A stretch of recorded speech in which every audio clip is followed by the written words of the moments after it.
boa tarde.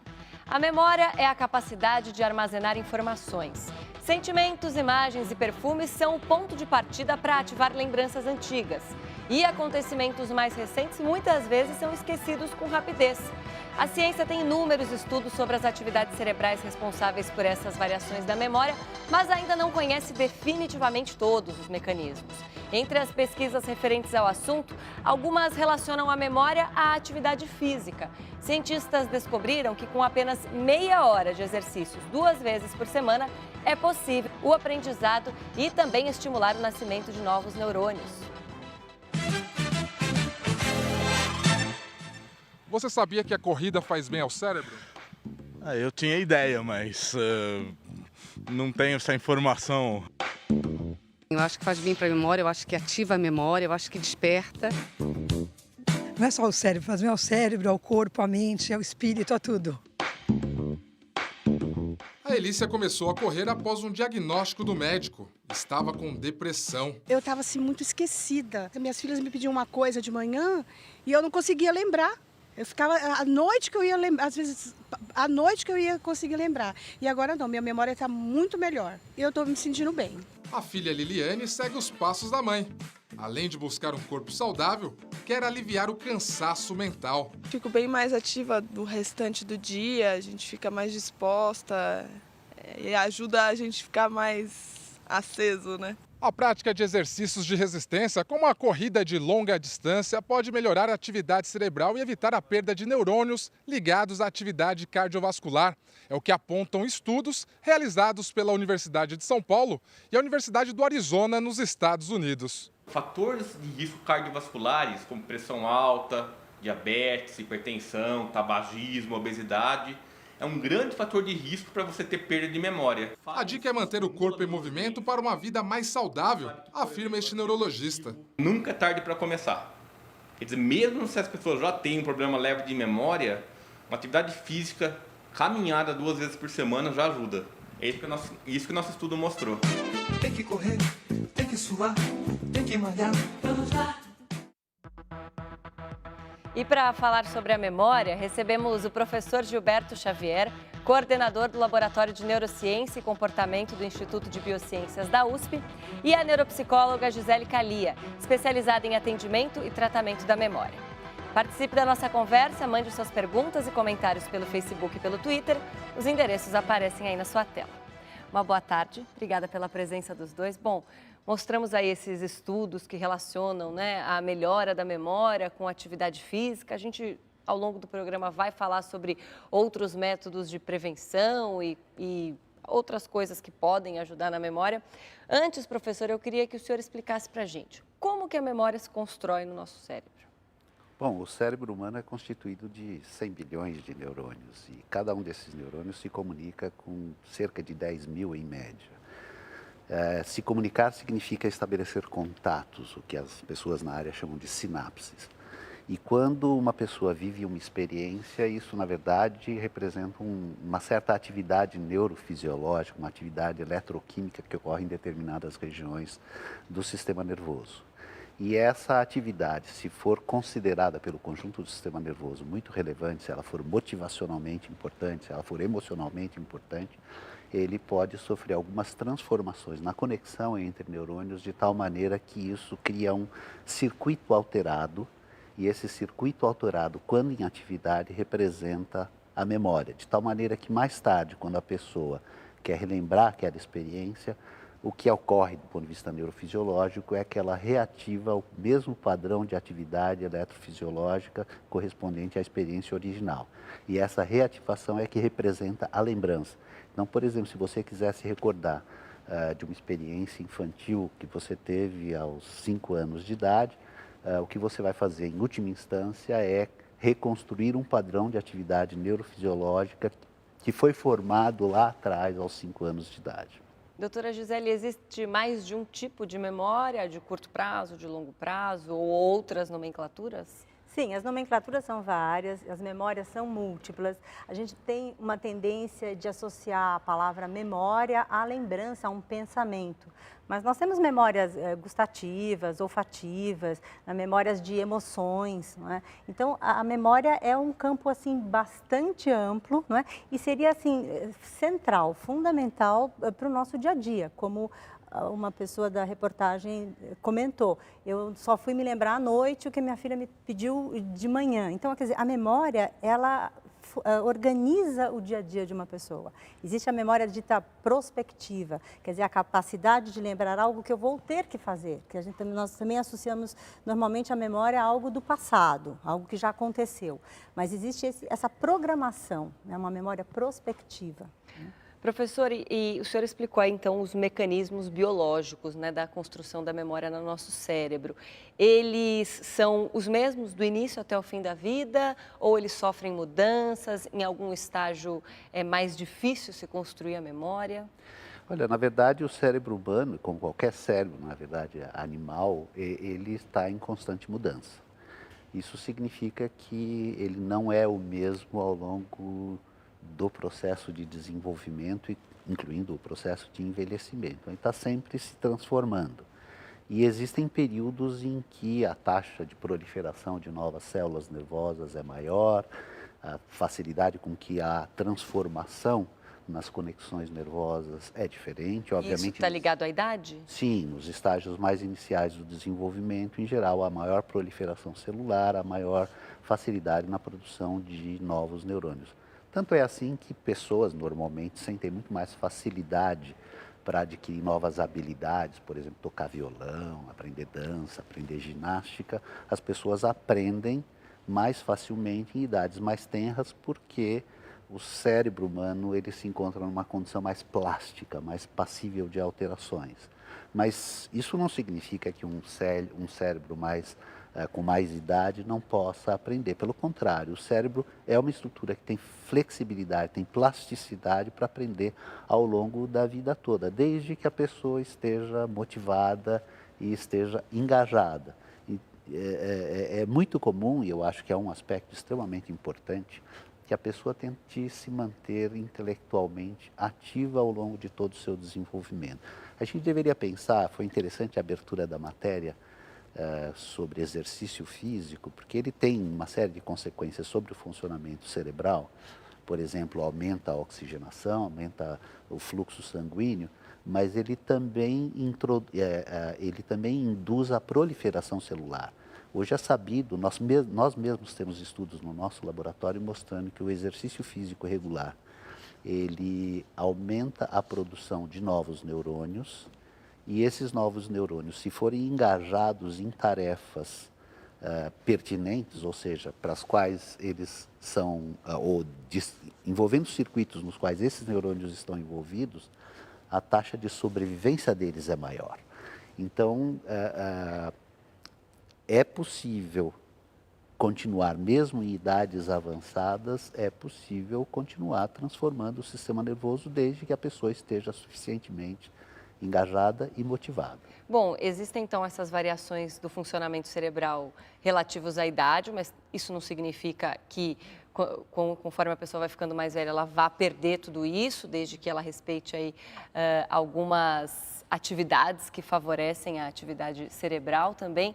Mas existem também percepções diferentes, né?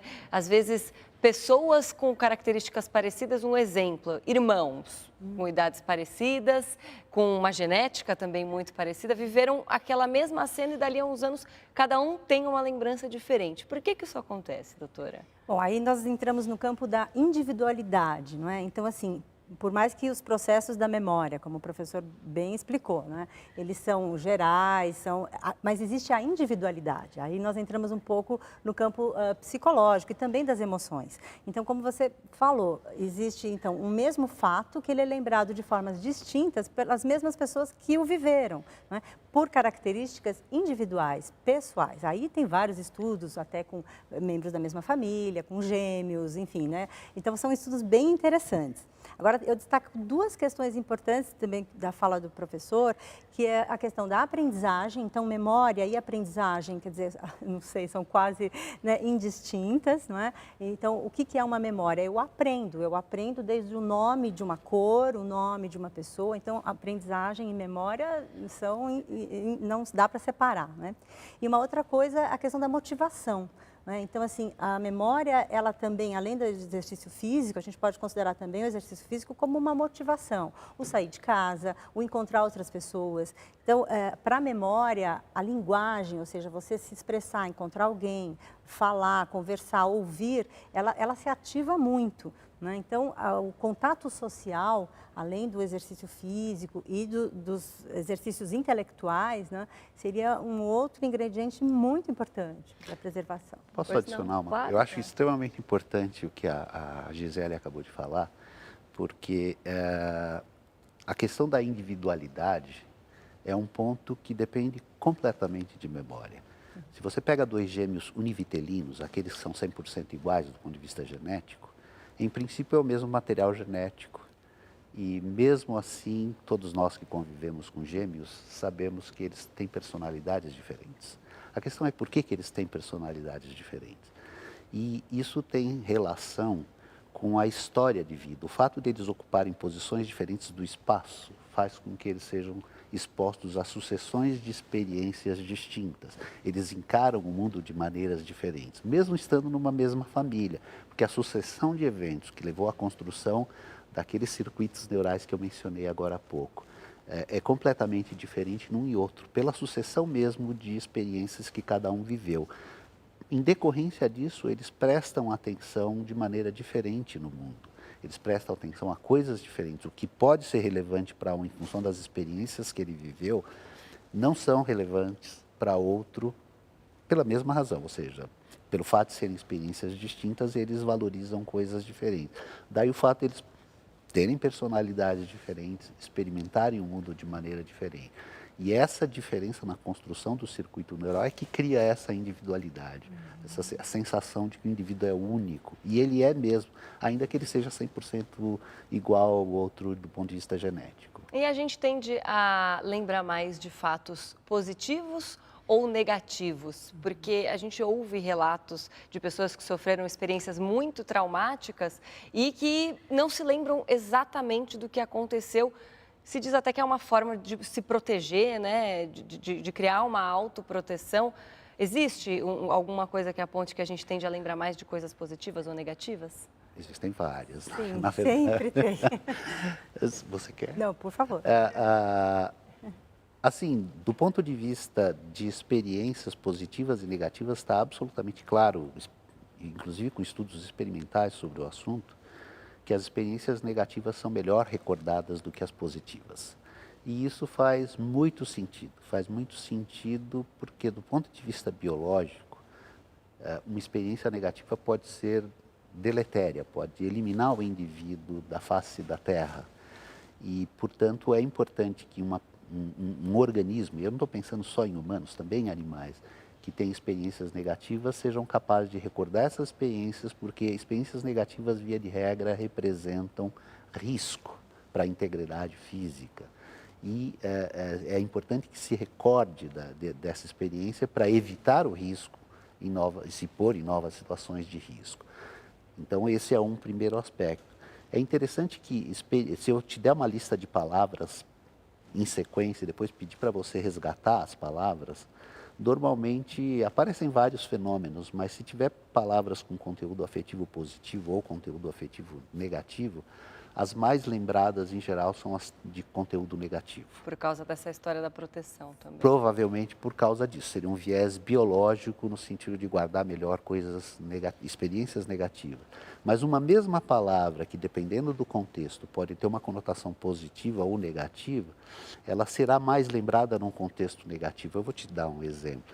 Se eu colocar uma lista de palavras e colocar, por exemplo, a palavra dinheiro, depois de férias, que em princípio poderia ser um contexto positivo, ela vai ser menos lembrada se eu colocar a palavra dinheiro, que é a mesma, só que depois de assalto. Porque você criou um contexto negativo para vir daquela palavra. Então, quando sucede a assalto, ela é mais lembrada do que quando sucede a férias. Então, assim, o contexto negativo é melhor lembrado. Tem um segundo aspecto da sua pergunta, que tem relação com experiências negativas de cunho mais traumático. Aí sim, eventualmente as pessoas que têm a experiência negativa de cunho traumático, elas podem fazer, ao longo da sua vida, fazer um esforço de não lembrar a experiência traumática. E, ao fazer esse esforço, num certo sentido, é como se ela estivesse orientando a atenção para que aquele circuito neural não seja ativado. Apesar daquela memória estar Ela lá, está lá, mas pelo fato de ela não desejar lembrar a experiência, é como se ela colocasse uma espécie de trava atencional sobre aquela experiência, de tal maneira que ativar aquele circuito neural é mais difícil do que seria se fosse uma outra experiência. Então, a experiência está lá, ela gera efeitos afetivos, gera consequências na vida da pessoa quando aquele circuito é ativado, mas pelo fato da pessoa ter feito esse esforço de não lembrança, o que acaba acontecendo é que ela acaba mesmo tendo dificuldades de recordar plenamente aquela experiência. Por isso que, eventualmente, alguns terapeutas usam hipnose, usam algumas técnicas de desvio de atenção para fazer com que a pessoa se recorde de uma experiência traumática, porque a recordação é importante para a ressignificação, que era o que a gente estava discutindo agora há pouco. Muito bem. Daqui a pouquinho, então, a gente continua a nossa conversa. A gente vai para um rápido intervalo. Continue participando do JC Debate. Veja agora os endereços.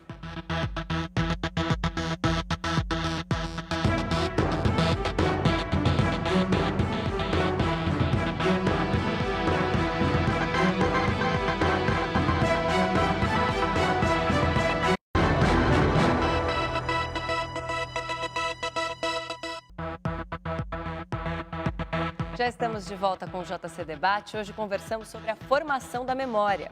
Com a gente, o professor Gilberto Xavier, coordenador do Laboratório de Neurociência e Comportamento do Instituto de Biociências da USP, e a neuropsicóloga Gisele Calia, especializada em atendimento e tratamento de memória. Continue participando com suas perguntas e comentários pelo Facebook e pelo Twitter. A gente já vai responder vocês. O mal de Alzheimer provoca demência e problemas de comportamento, como perda de atenção e linguagem. Embora ainda sem cura, alguns medicamentos podem retardar os efeitos da doença. Para evitar esses efeitos colaterais, um remédio em forma de adesivo está disponível pelo Sistema Único de Saúde, o SUS.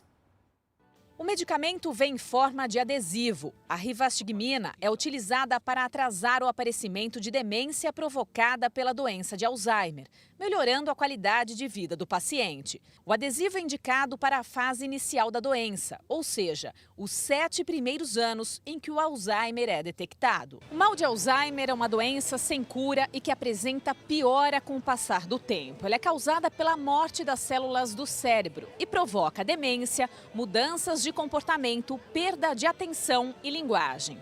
No Brasil, estima-se que cerca de 1 milhão de pessoas idosas sofram da doença.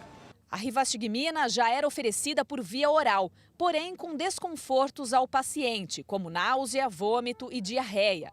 O adesivo promete minimizar os efeitos colaterais. Ele não passa pelo estômago, ele não passa pela mucosa gástrica, então você tem uma menor chance de efeitos colaterais.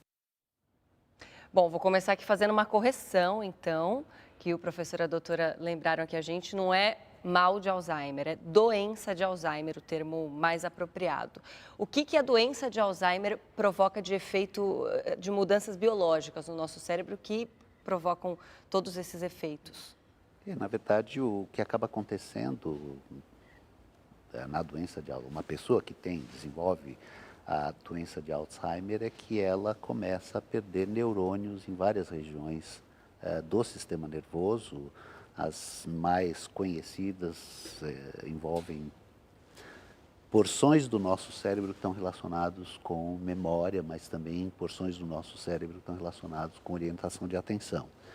E tem também perda de neurônios em algumas regiões mais profundas do cérebro que usam um determinado neurotransmissor, a acetilcolina, para transmitir informações entre neurônios. Então, o que acaba acontecendo? A associação entre perda de neurônios nessas regiões encefálicas que eu mencionei, mais a redução dos níveis dessa substância, a acetilcolina, no funcionamento desses neurônios acaba levando a todas essas disfunções que essencialmente, inicialmente se manifestam como dificuldade de memória de curta duração e principalmente dificuldades na orientação da atenção e memória de curta duração, a doutora sabe, memória de curta duração e atenção são entidades plenamente relacionadas. Bom, a gente tem uma pergunta aqui do Rogério de Souza. Ele quer saber se existe algum trabalho científico ligando o estudo de idiomas estrangeiros à prevenção de Alzheimer. Faz alguma diferença aí fazer essa atividade cerebral de aprender outro idioma? A parte da pesquisa científica, vejo se o professor lembra de alguma específica, que a pergunta dele é bem essa. Mas em termos gerais, quer dizer, tudo o que aumenta o uso de outros neurônios, quer dizer, outras áreas que não estavam sendo utilizadas, né, no dia a dia, ele sim favorece a prevenção, né, de perda de memória. Porque mesmo para o Alzheimer, né? Então, assim, o Alzheimer está muito associado, então, só à memória. Mas existem outras formas, né? Aí a importância de um especialista, de se chegar ao diagnóstico de Alzheimer com uma pessoa que não tenha necessariamente perda de memória. É fundamental para o diagnóstico final que haja a perda de memória, sim. Mas existem falhas de linguagem, existem falhas de que a gente chama de visoconstrução, que é a capacidade de compreensão visual, vamos chamar assim, espacial, né? Que elas às vezes são mais indicativas até de uma doença de Alzheimer do que só a memória. Assim como perda de memória não significa necessariamente Alzheimer. Eu acho que são confusões normais. Agora, em relação, então, ao outro idioma, né? Se o professor lembrou de algum estudo, por favor. Eu acho que tem, na verdade, existe um estudo na área envolvendo pessoas que desenvolveram Alzheimer, que ficou clássico. É um famoso estudo que o pessoal costuma dizer, o estudo das freiras. Isso. Eles tomaram um mosteiro onde viviam uma quantidade grande de freiras, e algumas desenvolveram doença de Alzheimer. E o estudo é interessante porque ele é controlado, ou seja, como elas viviam naquele ambiente, todas estavam expostas ao mesmo ambiente, à mesma alimentação e etc. E algumas desenvolveram o Alzheimer e outras não. Então é uma tentativa de avaliar até que ponto aspectos ambientais contribuem ou não para a doença. E o que eles observaram é que aquelas que tinham uma estimulação intelectual maior, ou que tiveram uma estimulação intelectual maior ao longo do seu desenvolvimento, elas demoravam mais para desenvolver a doença, ou seja, é como se a doença aparecesse mais tarde na história de vida delas. E isso tem relação, provavelmente, com o fato da quantidade de circuitos neurais que foi formada ao longo da história de vida de uma pessoa. Uma pessoa que foi estimulada intelectualmente construiu muito mais circuitos neurais de processamento de informação, muito mais memórias e etc. E em decorrência disso, a manifestação da doença se torna mais tardia. Então, na verdade, a doença está lá, está se desenvolvendo, mas ela tem manifestação mais tardia em decorrência dessa reserva que a pessoa construiu ao longo da sua história de vida pela estimulação intelectual intensa. Então, estimulação intelectual intensa, manter-se sempre ativo, manter-se fisicamente bem, em decorrência inclusive do suprimento energético para o sistema nervoso, é extremamente importante. Um último dado que eu acho que é importante, o cérebro humano, ele pesa 1,5 kg mais ou menos. Uma pessoa do meu tamanho, isso se representa 1,5% do meu peso corpóreo. E mesmo assim ele consome cerca de 25% de toda a energia do meu organismo. Ou seja, uma estrutura de 1,5% do meu peso consome 25% da minha energia. Então é extremamente importante a pessoa se manter fisicamente ativa, porque é isso que vai garantir o funcionamento adequado do sistema cardiovascular, a oxigenação do sistema nervoso de maneira adequada para que essa estrutura possa receber toda a energia de que precisa. Pois não.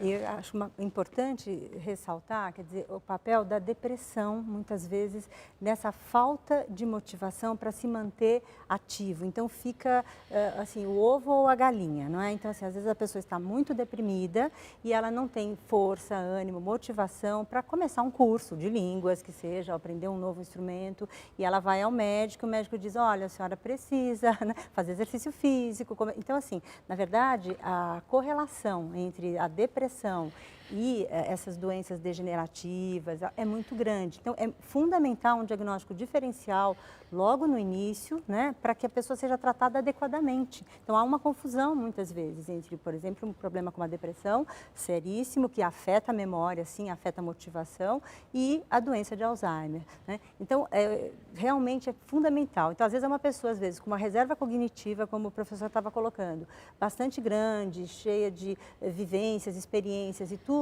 e fica em casa, assim, sem contato, sem conseguir produzir mais por conta de uma doença, né? Como a depressão também é uma doença. A pergunta específica, né, do ouvinte, na verdade, uma pessoa que aprendeu diferentes línguas, ela foi exposta a essa estimulação intelectual mais intensa. Inclusive, ela engajou regiões nervosas na aquisição dessa linguagem diferente. E isso faz com que ela tenha uma reserva cognitiva maior. Bom, agradeço a participação de vocês. Até uma próxima oportunidade. A gente recebeu muita pergunta aqui, principalmente relacionadas a hábitos, né? Inclusive, vamos ressaltar aí, atividade física e atividade intelectual ajudam na memória. Mais uma vez, obrigada pela participação, obrigada pela sua participação também. O JC Debate fica por aqui. Inscreva-se no nosso canal no YouTube, lá estão todos os nossos programas anteriores, youtube.com/jornalismo TV Cultura. Segunda-feira tem mais JC Debate ao 12h30 com a volta da Andresa Boni. Muito obrigada pela sua companhia, tenha uma ótima tarde e um ótimo fim de semana.